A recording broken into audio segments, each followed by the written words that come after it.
What's up, everyone? Welcome to the May 5th edition of DraftKings Tournament Plays presented by Prize Picks.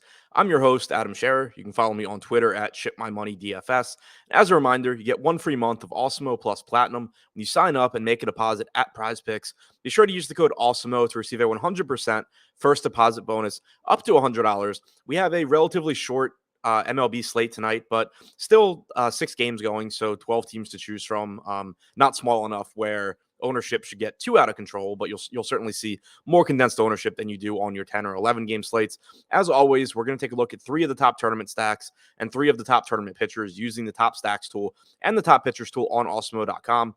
Starting with the top 3 tournament stacks on DraftKings. Number 3, the New York Mets, projected for 3% aggregate ownership. They have about an 8% chance of being the top scoring stack. They have a very difficult matchup tonight going into Philadelphia to face Aaron Nola. Nola has struck out 31.8% of hitters so far this year. He has a very good 2.49 xFIP.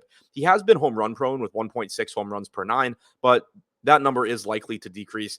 And in previous years, he has also actually pitched better in Philadelphia, despite it being a favorable park for hitters compared to on the road. So certainly not a good matchup here for the Mets, but at the same time, the Mets have a 118 WRC plus so far this season. They have plenty of good hitters in their lineup, and they're just not getting much ownership here on a relatively short slate against a pitcher in Nola, who also is likely to pick up some ownership. Right now on DraftKings, we have Nola projected for 49% ownership. So in addition to the fact that the Mets are not pulling as much ownership as their chances of success suggest that they should, they also are a powerful stack in that if they do well, even though it's not going to happen very often, when they do well, around half the field is just losing one of their pitchers. So you have a very low owned stack and half the field not having good pitchers every time the Mets do well. Number 2, the Detroit Tigers, projected for 6% ownership with a 9% chance of being the top scoring stack. They're taking on Jose Urquidy tonight in Houston. The Tigers' offense has been awful so far this season.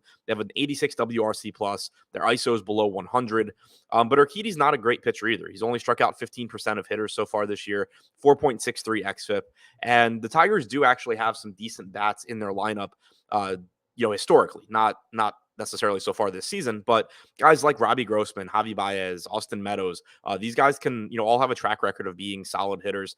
Spencer Torkelson, the former number 1 overall pick, in his rookie season, he certainly has some power. Jonathan Scope has a history of being a good hitter. So it's not as bad a lineup, I don't think, as their numbers suggest so far this season. And number 1, the Philadelphia Phillies, projected for 10% ownership with a 12% chance of being the top scoring stack. They have a 4.7 implied run total tonight at home against Taijuan Walker. Walker was really good to start last season. Then I think he dealt with some injuries. He struggled down the stretch. So far this year, he's been fine.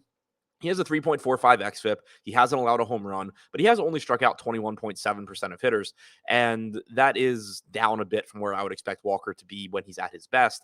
The Phillies also just have a very strong lineup so far this year, 107 WRC plus for the Phillies. But kind of like with the Tigers, even though the Phillies have been above average anyway, when you look at the individual names in this lineup, you expect them to even be even better potentially when you have Kyle Schwarber, Bryce Harper, Nick Castellanos, JT Realmuto, Rhys Hoskins, amongst others. It's just a very, very good lineup, a very deep lineup, and they are projected to be a bit under-owned today. Now, looking at the top 3 tournament pitchers, number 3, Jesus Luzardo, projected for 14% ownership at $8,500. He has a 17% chance of being a top 2 pitcher. He has a difficult matchup against the San Diego Padres. The Padres have a 107 WRC plus this year. They have struck out 22.4% of the time as a team, but Luzardo has also been excellent this year. Now, keep in mind, Luzardo really, really struggled last year between Oakland and Miami, but prior to that, he was one of the top pitching prospects in baseball. He kind of just lost it in Oakland, couldn't figure it out. So far this year, though, a 34.1% strikeout percentage, a 2.69 xFIP for Luzardo. That's a lot of strikeout upside for someone that's only $8,500. Number 2, Miles Michaelis, projected for 6% ownership with a 17% chance of being a top 2 pitcher. He's pitching in the most favorable ballpark in baseball tonight in San Francisco. It is a relatively difficult matchup against the Giants, who have a 102 WRC plus, but their aggregate strikeout percentage is also 23.4%. Michaelis has struck out 21.6% of hitters so far this year with a 3.46 xFIP. And number 1, Shane Mcclanahan, projected for a very healthy 28% ownership, but with a 31% chance of being a top 2 pitcher.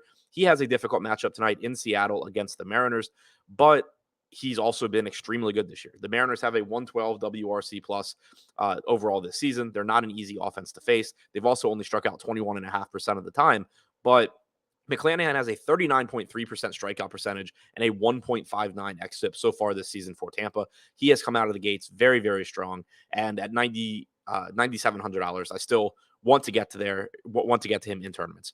So to recap, the top 3 tournament stacks on DraftKings: number 3, the New York Mets; number 2, the Detroit Tigers; number 1, the Philadelphia Phillies.